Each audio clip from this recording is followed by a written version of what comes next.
Pour comprendre les mécanismes qui mènent à la détermination des prix des biens et des services sur les marchés, il a d'abord fallu expliquer ce qu'est un marché. Ensuite, nous avons représenté à l'aide du modèle de l'offre et de la demande comment les économistes ont imaginé la représentation graphique d'un marché.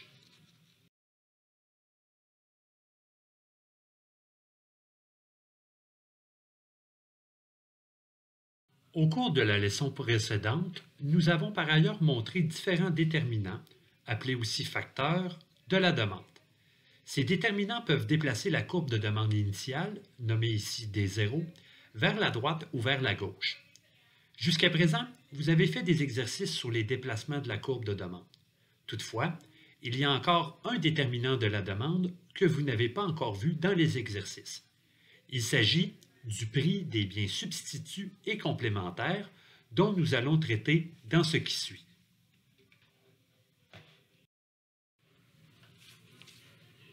Commençons d'abord par le prix d'un bien substitut.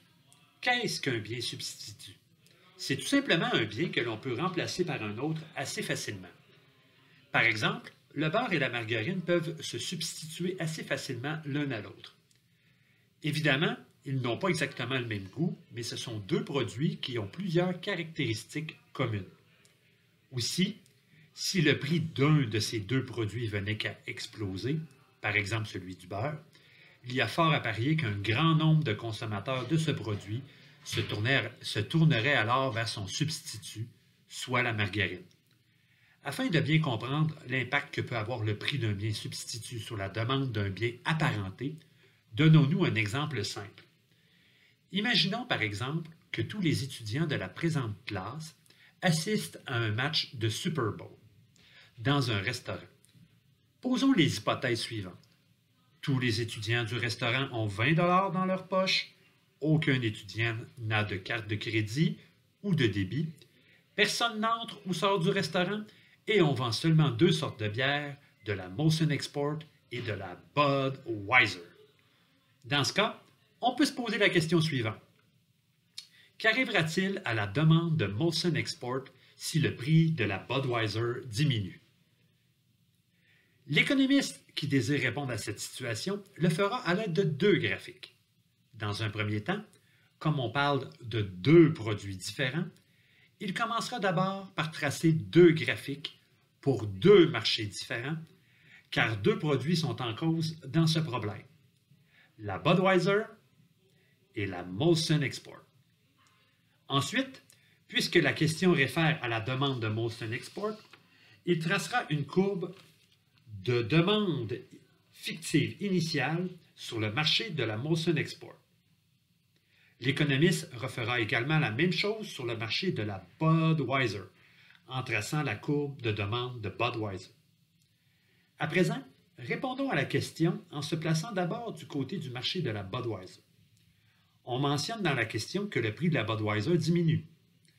En supposant que le prix de départ soit de P0, ça signifie qu'une baisse du prix de la Bud pourrait nous conduire, à titre d'exemple, au prix P1. Quelle sera la conséquence alors d'une telle chute de prix sur la courbe de demande initiale de Budweiser? La courbe se déplacera-t-elle vers la droite? Vers la gauche? En fait, rien de tout ça ne se produira. En effet, comme le prix de la Budweiser baisse, la loi de la demande nous montre que ce n'est pas la demande qui variera, mais plutôt la quantité demandée de Bud qui augmentera. Comme vous pouvez le constater, à un prix P1, la quantité de bière désirée dans le restaurant ne sera plus de Q0, mais plutôt de Q1. Dans ce cas, la courbe de demande de Budweiser reste stable, c'est-à-dire qu'elle ne bouge pas du tout. Et le seul changement observable sur ce marché est tout simplement un mouvement le long de la courbe de demande de Budweiser. Maintenant, transportons-nous sur le marché de la Molson Export et demandons-nous quelle sera la conséquence sur ce marché de la hausse du prix de la Budweiser.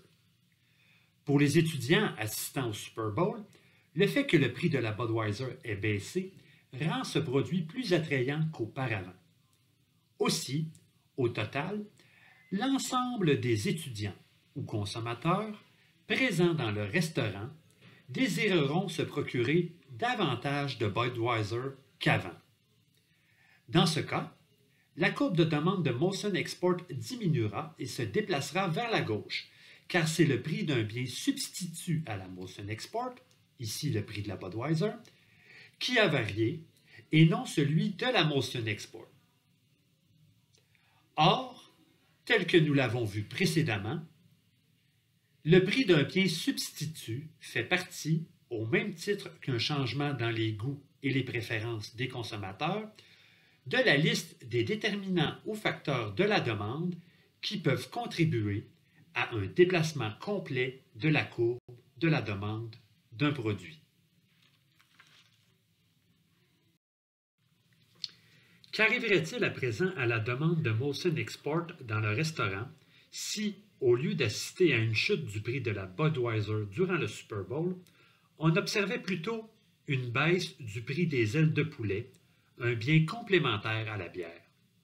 Pour faire simple, un bien complémentaire est un bien qui en complète un autre, qui va avec un autre produit. Une souris d'ordinateur est, à titre d'exemple, un bien complémentaire à un ordinateur de bureau. Quel serait donc l'impact sur la demande de Molson Export d'une baisse du prix des ailes de poulet? Pour y répondre, rappelez-vous que nous avions posé précédemment pour hypothèse que chaque étudiant présent dans le restaurant avait dans ses poches 20 $ et n'avait accès à aucune carte de crédit et ou de débit.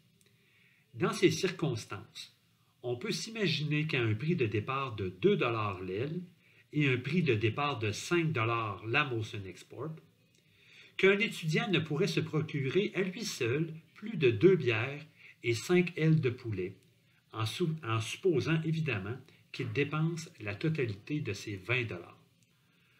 Encore une fois, l'économiste qui désire répondre à cette situation le fera à l'aide de deux courbes illustrant la demande sur deux marchés différents, soit ceux de la Budweiser et de la Molson Export. À présent, répondons à la question en se plaçant d'abord du côté du marché des ailes de poulet. En supposant que le prix de départ soit de P0 ou 2 $ par aile, ça signifie qu'une baisse du prix des ailes pourrait nous conduire, à titre d'exemple, au prix P1 ou 1 $ par aile.